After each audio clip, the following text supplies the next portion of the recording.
মানুষ চেষ্টা করলে সবকিছুই করতে পারে। আজকে দেখো আমি চেষ্টা করেছি বলে ক্যারামেল পুডিং বানাতে পেরেছি। আর ক্যারামেল পুডিংটা যে এত টেস্টি আর দেখতে এত সুন্দর হবে আমি বুঝতেই পারিনি।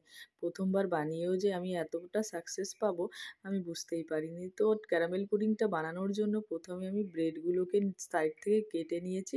আর কড়াইতে ৩ চামচ মতো চিনি দিয়ে আমি একটা ক্যারামেল বানিয়ে নিয়েছি। আর এদিকে মিক্সার গ্রাইন্ডারে ওই রুটিগুলো হাতের সাহায্যে একটুখানি ছিঁড়ে দিয়ে ওর মধ্যে চিনি, ১ কাপ দুধ আর ২টো ডিম দিয়ে ওটাকে ব্লেন্ড করে নিয়েছি। তারপর ব্লেন্ড করা হয়ে গেলে একটা পাত্রের মধ্যে নিয়ে নিয়েছি।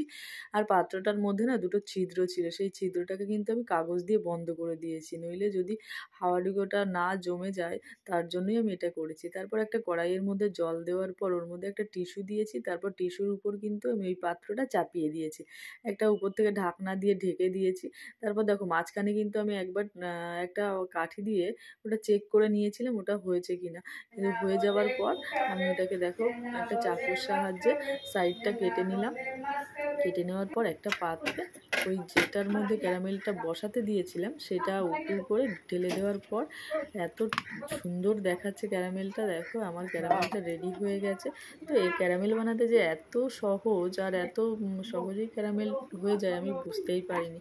আর আর আমি এটা যখন কাটলাম এত মানে সুন্দর লাগছে দেখতে, কি আর বলবো। তো তোমরাই দেখে বলো কেমন দেখতে হয়েছে।